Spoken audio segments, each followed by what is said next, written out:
and I'm immediately back. When you reach me, 5 Rebecca Stead. Our apartment door was unlocked when I got home from school that Friday, which was strange. More than strange, actually. It had never happened before. But I figured Mom had probably just forgotten to lock it when she left for work that morning. It sounds stupid now that I say it, but that's what I thought. Once I was inside, though, I had this sudden fear that I wasn't alone inside the apartment. I dropped my knapsack in the hall and ran down to Sal's. He came to the door but opened it just enough to squeeze his body into the crack. My door was unlocked, I said. Doesn't that seem weird? Yeah, he said. Maybe you forgot to lock it?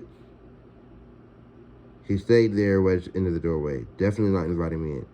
Yeah, probably. I could hear the television behind him playing a commercial. Okay. He looked up at the ceiling behind me. I felt like an idiot. Okay, see you later. I went back upstairs and made myself a bowl of Cheerios with an inch of sugar on top. An inch? And turned on the television. Maybe like, nah, I don't know. I don't know what she means. But anyway, you forgot to lock the door this morning, I said. What? No, I didn't. Well, it wasn't locked when I got home today. It wasn't? She started walking from room to room, opening drawers and closet doors, and I followed her. It can't be, she said. I would never forget to lock the door. Nothing seemed out of place. She got to the kitchen and stopped. I guess I don't specifically remember locking it, but I know I would never not lock it. She filled the spaghetti pot with water, and we talked about other stuff while she set the table and I peeled some carrots. But every once in a while, she would interrupt herself to say, how could I have forgotten to lock the door? We were halfway through dinner when she suddenly stood up and walked out of the apartment. Mom? I found her standing in the stairwell, peering into the nozzle of the fire hose. I knew it, she said. I would never forget to lock the door. Never. The key was gone. We searched every room all over again, but couldn't find a single thing missing. It makes no sense, Mom said, standing over her jewelry box and staring down at the gold bracelets that had belonged to her mother. Why steal the key, unlock the door, and not take anything? That was Friday afternoon. I found your first note Monday morning. Hey, yo, who is this person, bro? That's creepy. Like, this dude is a stalker, bro. The first note. Who is this dude? Your first note, is this Marcus? Your first note was written in tiny words on a little square of stiff paper that felt like it had once gotten wet. I was packing my knapsack for school, but I noticed it sticking out of my library book, which was about a village of squirrels. Or maybe it was mice. I had not bothered to read it. This is harder than I expected, even with your help, but I've been practicing and my preparations go well. I'm coming to save your friend's life and my own. I ask 2 favors. First, you must write me a letter. Second, please remember to mention the location of your house key. The trip is a difficult one. I will not be myself when I reach you. What? M. Miranda, as in Miranda. See, I was thinking like M as in Marcus, but no, her name is Miranda. This is harder than I expected, even with your help. But I've been practicing and my preparations go well. I'm coming to save your friend's life and mine. Is this dude like a time traveler? I ask 2 favors. First, you must write me a letter. Second, please remember to mention the location of your house key. The trip is a difficult one. I will not be myself when I reach you. Hold on, I need to drink some water. Let me grab my water bottle real quick, because this plot is getting a little thick.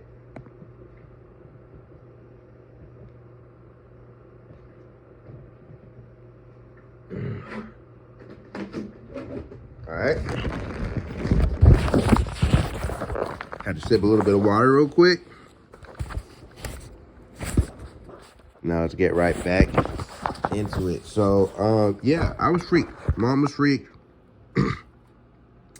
She took the morning off and had the locks changed, even though she said that M could be anyone, that this had nothing to do with our missing key, and that the note could have been stuck in that book by anyone years ago, probably. and we never know why. Isn't it weird, though? I said. Our key was just stolen on Friday, and now on Monday we find a note asking where our key is. It is weird, Mom said. She put her hands on her hips.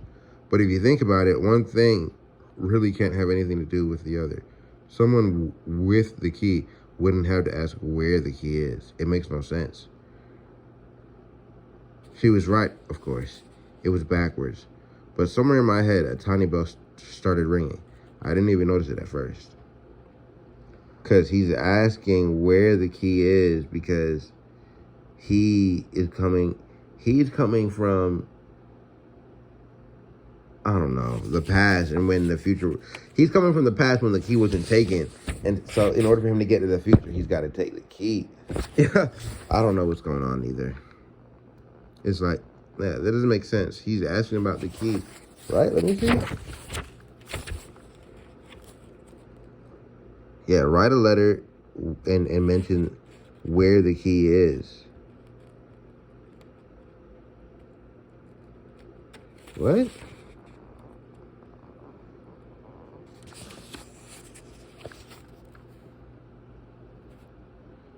Our second week, thanks on the slot.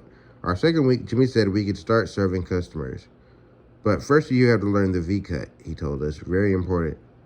Except he said very important.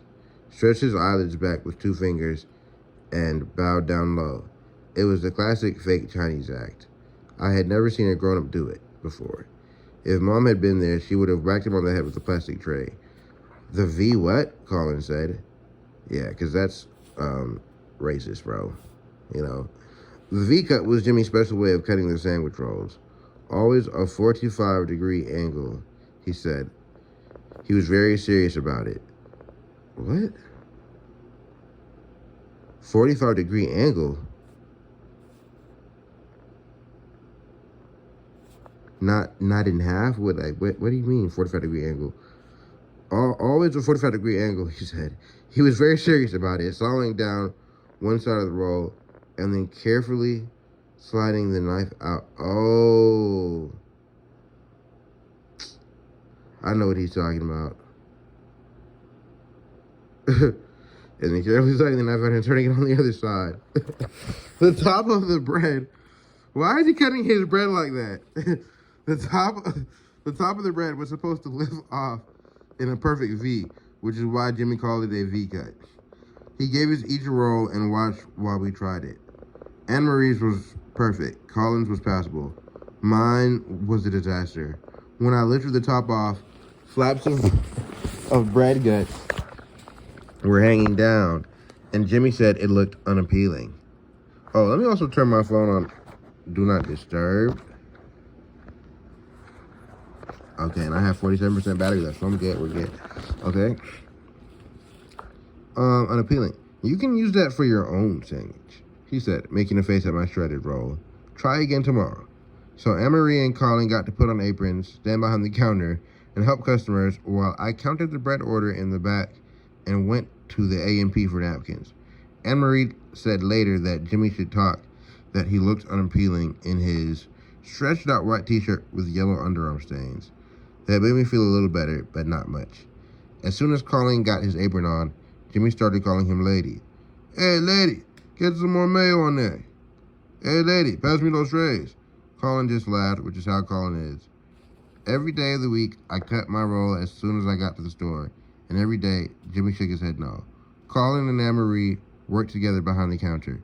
Jimmy had started calling them the counter couple and making disgusting kissing noises at them when he walked by, which made Anne-Marie turn red, while Colin just smiled like a goofball. Jimmy said that while I practiced my V-cut, I could be in charge of hot chocolate. He used those Swiss Miss instant hot chocolate packets, where you just add water, but no one ever ordered it, and I don't think he really ever looked at my rolls after the first couple of days. Anyway, they were only getting worse. White things, like snow.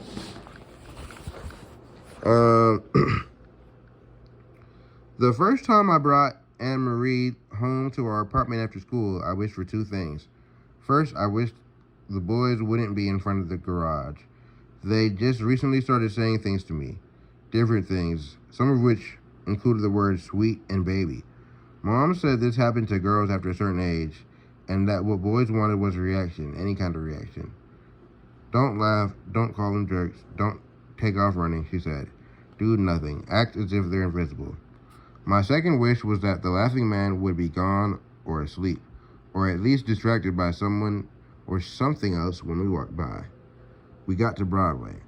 Want to stop for a soda? I said. Anne-Marie shrugged. No thanks. We started toward Amsterdam. I tried to follow Anne-Marie's conversation, but mostly just squinted to see down the block. By some miracle, the boys weren't out in front of the garage.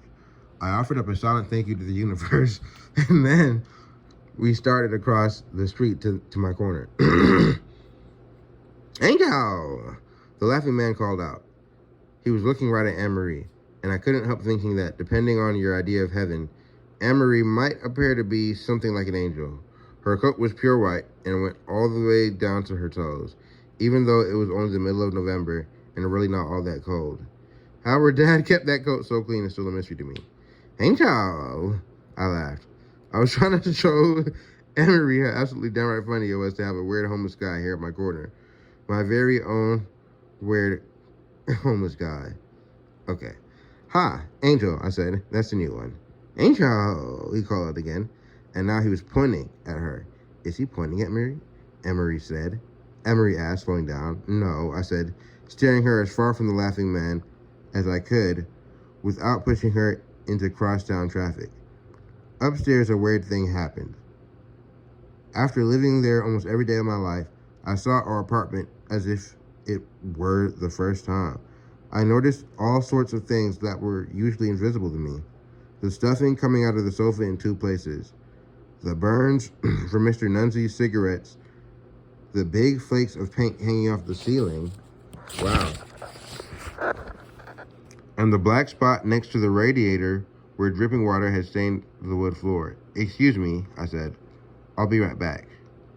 In the bathroom, I stared at the white hexagons on the floor and saw nothing but the crud in between them. I hid Mom's 20-year-old jar of Vaseline in the medicine cabinet that's been painted so many times it won't close anymore. I like your room, Anne-Marie called to me when I came out of the bathroom. I turned slowly and looked into my room, wondering what horror I would see in it. But it actually looked okay. No curtains or carpeting, but normal stuff. A normal room with a friend sitting on the bed, which had just one pillow. I stepped in and closed the door behind me. When Mom got home, we walked Anne-Marie back to her building. Luckily, the laughing man was under his mailbox by that time. I wanted Mom to be surprised when Anne-Marie's doorman called me Miss Miranda, but she just smiled at him. I could tell that Anne-Marie's dad was charmed by Mom. People always like her. He offered us some kind of powdered sugar dough balls he had in the kitchen, and Mom made 2 of them while I said no thank you, that I hadn't had my dinner yet, which made Mom laugh and cough up powdered sugar, which made Anne-Marie's dad laugh. I looked at the sugar on the front of her t-shirt and thought that if she had the slightest idea what she looked like, she wouldn't be laughing at all. The second note.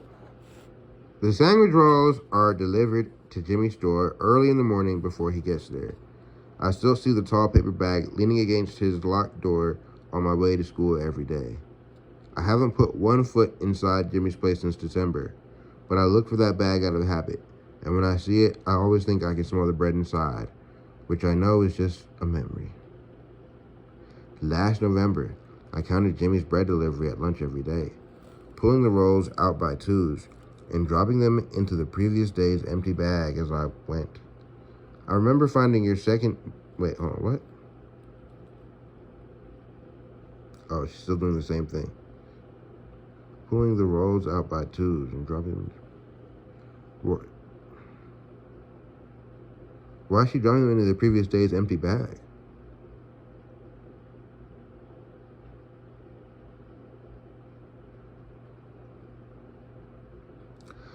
Okay, so she's dropping the rolls